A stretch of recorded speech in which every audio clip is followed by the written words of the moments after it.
حضرت میمونہ آخری زوجہ مطہرہ، ان کے ساتھ حضور صلی اللہ تعالیٰ علیہ وسلم نے مکہ میں نکاح فرمایا، اور ان کی شان تو دیکھیں کہ مقام شریف ایک جگہ ہے جہاں حضور صلی اللہ تعالیٰ علیہ وسلم نے ان کے ساتھ شب گزاری اور ولیمہ فرمایا۔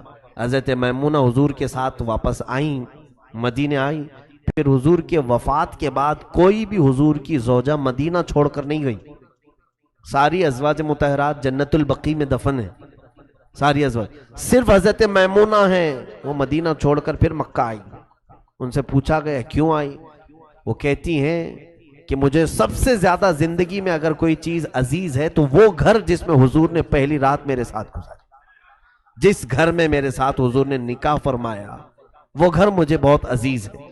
اسی گھر میں آ کر کے قیام کی، نواریہ آج مکہ کا وہ ایک علاقہ ہے، وہیں پر رہتی، اور اس کے بعد صحابہ کو وصیت بھی یہ کیا کہ میرے انتقال کے بعد مجھے اور کسی جگہ نہیں، اسی گھر میں دفن کرو، اسی گھر میں دفن کرو جہاں رسول اللہ نے مجھے عزت سے نوازا تھا۔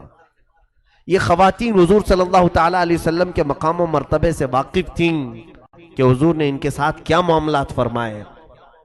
حضرت میمونہ رضی اللہ تعالیٰ عنہ اسی کمرے میں آج بھی دفن ہیں، اسی گھر میں آج بھی دفن ہیں۔ حیرت کی بات میں آپ کو بتاؤں، ہم ہر بار زیارت کے لیے جاتے ہیں تو ان کی بارگاہ میں ضرور جاتے ہیں۔ مکہ سے مدینے جانے کا جو روڈ ہے ان کو سلام پیش کر کے ہی مدینہ جانا ہوگا، روڈ پر ہی ان کا مزار ہے۔ سعودی گورنمنٹ نے مزاروں کے ساتھ کیا بے حرمتی کی، یہ کسی سے چھپی ہوئی بات نہیں۔ پورے جنت البقیع پر انہوں نے بلڈوزر چلایا تھا، جتنی مزارات تھی بلڈوزر سے انہوں نے سب کو ختم کیا۔ حضرت فاطمہ زہرا کے مزار کو، تمام ازواج مطہرات کے مزارات کو سب بلڈوزر چلا کر کے صاف کر دیا، اور ریت کا بنا کر کے صرف ایک ایک پتھر رکھا اور نام بھی نہیں، ختم کر دیا۔ پورے جنت البقیع میں اور جنت المعلا جو مکہ کا قبرستان ہے اس کو تو اور بھی صاف کر دیا پوری طرح سے۔ کسی صحابی کی قبر پر ایک نشان تک نہیں رکھا کہ یہ فلاں صحابی کی، حالانکہ تقریباً 1200 سال تک ان قبرستانوں میں نام تھے، سب کو پتا تھا، لوگ زیارتوں کے لیے جاتے تھے۔ انہوں نے وہ قبریں سب ہٹا کر کے نئے راستے بنائے، نہ جانے کتنے صحابہ کی قبروں کے اوپر سے راستے بنائے۔ تو یہ قبرستانوں کے ساتھ انہوں نے بڑا برا معاملہ کیا، کیونکہ ان کو سب سے زیادہ الرجی ہے قبروں سے۔ اور یہ ہم کو جو بلیم کرتے ہیں، تانا مارتے ہیں اسی بات کا کہ یہ سنی لوگ، بریلوی لوگ قبر پوجوا ہیں۔ میرے عزیزوں بتاؤ کبھی قبر کی پوجا کیا آپ نے؟ یہ زبردستی کا ہم پر الزام ہے۔ ہم کبھی کسی قبر کے سجدے کی اجازت ہرگز نہیں دیں گے۔ میں ذمہ داری کے ساتھ کہہ رہا ہوں، اگر کوئی جاہل کر رہا ہے تو توبہ کر لے۔ قبر کے پاس نہ رکوع کرے نہ سجدہ کرے، رکوع اور سجدہ صرف اللہ کے لیے۔ ہم قبروں کے پاس جو جاتے ہیں اولیاء کاملین کی، وہ بھی قرآن سے ثابت ہے کہ جہاں اللہ والے رہتے ہیں وہ جگہ قبولیت کی ہوتی ہے۔ کیا آپ نے قرآن پاک کی تفسیر میں نہیں سنا؟ حضرت بی بی مریم جس محراب میں بیٹھتی تھیں، بی بی مریم بیت المقدس کے، حضرت زکریا علیہ السلام اللہ کے نبی ہیں، بی بی مریم نبی تھی؟ عورت کوئی نبی نہیں ہو سکتی، وہ ولیہ تھی۔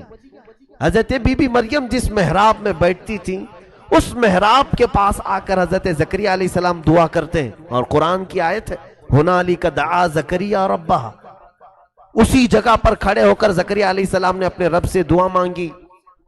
کیا کہ زکریا علیہ السلام کو اولاد نہیں تھے، ان کی عمر 90 سال کو پہنچ چکی تھی، اور رب تبارک و تعالیٰ نے اسی وقت ان کی دعا سنی اور پھر بشارت دی کہ اے زکریا تمہیں بشارت ہو، یحییٰ کی شکل میں تمہیں بیٹا دیا جائے گا۔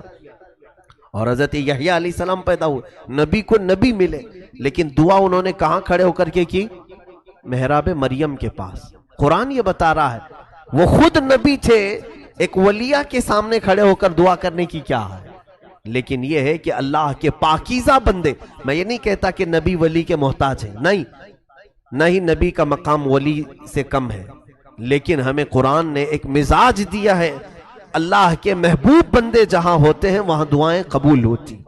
تو بات ہماری یہ چل رہی تھی، چاہے جنت البقیع ہو، سیدنا امیر حمزہ رضی اللہ تعالیٰ عنہ کی قبر پر بھی ہم جاتے ہیں، مدینہ طیبہ میں ان ظالموں نے ایسا توڑ پھوڑ کیا ہے، معاذ اللہ، دیکھ کر کے عجیب سی وہ لگتی ہے کہ جہاں پر 70 شہدائے احد دفن ہیں، بلکہ کئی تاریخی روایات یہ بتاتی ہیں 200 سال بعد بھی ایک بار مدینہ طیبہ کی کوئی نہر کھودنے کا کام ہو رہا تھا، تو نہر کی کھدائی میں ان کی قبروں کے پاس کسی نے کھدائی کر دی تو صحابہ اکرام کے جسم باہر آ گئے اسی طرح سے، اور کسی کی کوئی کدال وغیرہ لگی تھی تو جسم سے خون بھی ظاہر ہو رہا تھا 200 سال کے بعد۔ انہی لوگوں کے لیے قرآن نے کہا ہے وَلَا تَقُولُوا لِمَنْ يُقْتَلُ فِي سَبِيلِ اللَّهِ أَمْوَاتٌ، اللہ کی راہ میں جو مارے جائیں انہیں مردہ نہ کہو۔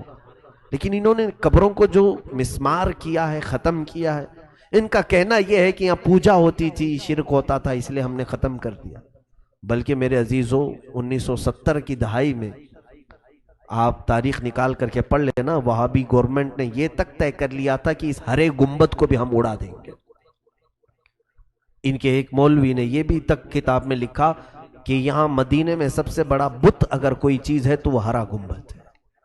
انہوں نے اپنی کتابوں میں لکھا۔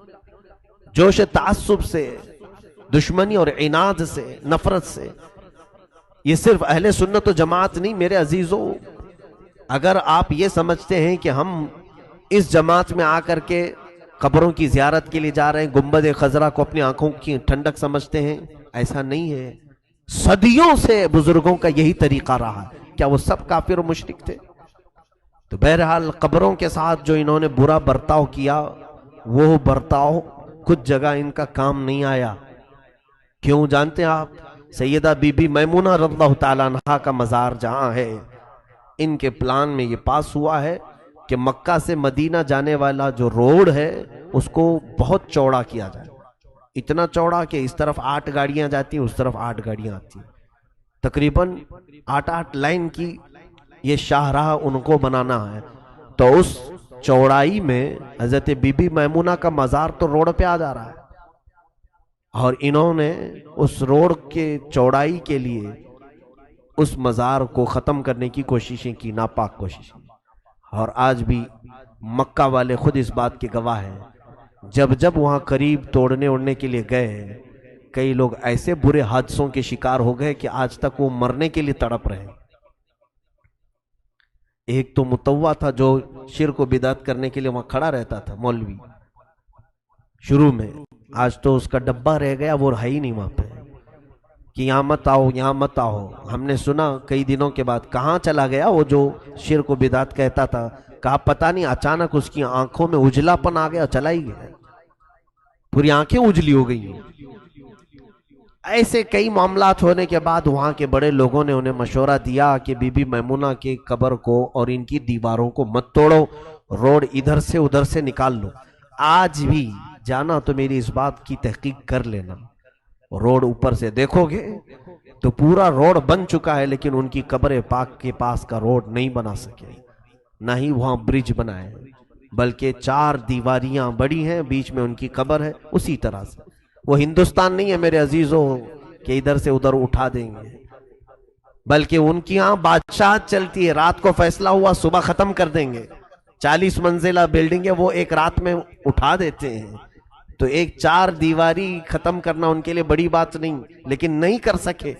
میرا وجدان یہ کہتا ہے میرے عزیزو، یہ وہ ہماری ماں ہے ام المومنین جو اپنے اس گھر کے لیے مدینہ چھوڑ کر کے آئی تھی۔ تمہارے روڈ کے لیے اپنا گھر چھوڑ دیں گی؟ اس گھر کے لیے تو وہ رسول اللہ کا شہر مدینہ چھوڑ کر کے آئی تھی، اسی میں دفن ہوئی، اسی میں رہی، اور ایک شاہراہ بنانے کے لیے وہ چھوڑ دیں گی؟